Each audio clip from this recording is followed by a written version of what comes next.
This is question 14 on chemistry from section 2 of the 2019 BMAT. So we're given a reaction where hydrogen peroxide decomposes in the presence of a manganese oxide catalyst to give water and oxygen. We're given this graph which shows the volume of gas collected over time for two different sets of conditions. And we're told that curve X here had 0.2 grams of manganese oxide granules and 50 mils of 0.1 molar hydrogen peroxide. We're given limited information about curve Y, only that it's the same manganese oxide mass and the same temperature. And we're asked to conclude, based on this graph, what conditions could have led to curve Y. And the options are the different types of manganese catalyst and the volume and the concentration of the hydrogen peroxide. So where to begin? Well, let's firstly think about what this graph is actually showing us. What is the gas that's being collected? Well, we can see that the only gaseous product is oxygen. And so we're looking at the volume of oxygen collected over time. And so if we firstly move to the type of catalyst that we're using, how can we conclude this from the information in the graph? Well, we know that catalysts increase the rate of reaction. And how can we represent the different rates on this graph? So to get the initial rates of reaction, we draw tangents to the curves at the very start, so we can see that Y has a faster initial rate than X because we produce more volume of oxygen more quickly at the start of the reaction. And if we've got the choice of powder or granules, what's the actual difference between how these work in the reaction? So we know powder is smaller particles than granules, and so they therefore have a larger total surface area, because we're told that we're using the same manganese oxide mass. And what does that do to the rate of reaction? It makes the catalyst more effective if it has a larger active surface area, and therefore it would give us a faster reaction. And so therefore, seeing as we've got the same manganese mass and the same temperature, the only way that we can increase this initial rate in curve Y would be to use a catalyst with a larger surface area. And so therefore, we must be using powder in curve Y.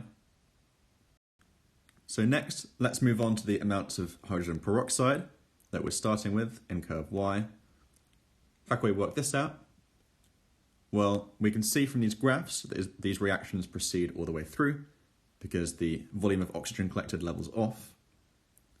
And so if we look at the end of the graph, we can think about how much oxygen has been produced. And so we can see, we don't know the scale of this axis, but we can see curve X finishes 5 squares up and curve Y finishes 4 squares up. And this shows us that we've produced 4/5 as much oxygen in curve Y as we did in curve X, but we're interested in the amounts of hydrogen peroxide. And so what can we gather from the amounts of oxygen?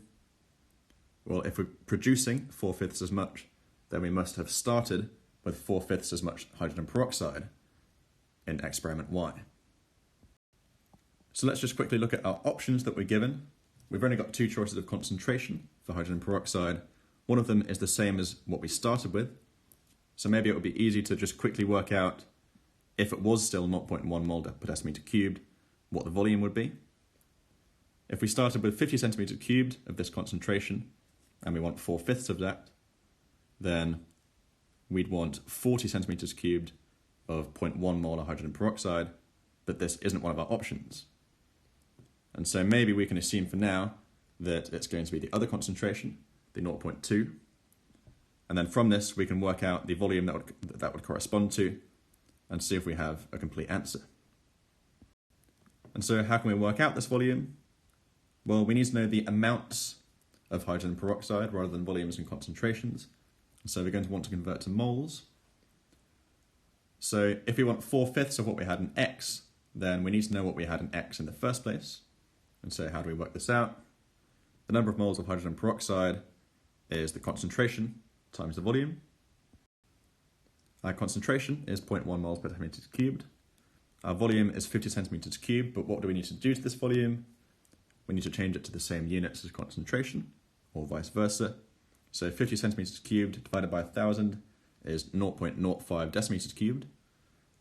0.1 times 0.05 is 0.005. So that's our number of moles of hydrogen peroxide in X. And so what about Y?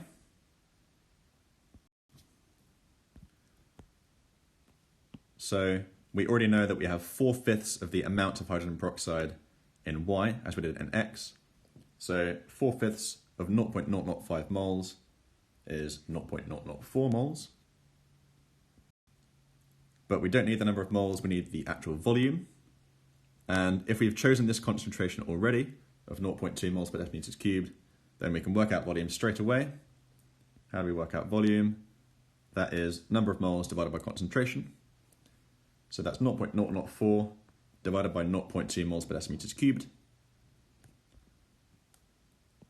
Well, that divided by 2 would be 0.002, and then divided by 0.2 would therefore be 0.02. Sorry, that should be decimeters cubed, not decimeters.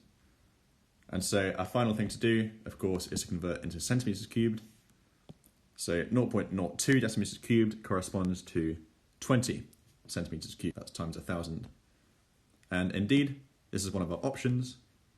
So our final answer is that we have manganese oxide powder, 20 centimeters cubed of hydrogen peroxide of 0.2 moles per decimeters cubed concentration. This corresponds to an answer of A.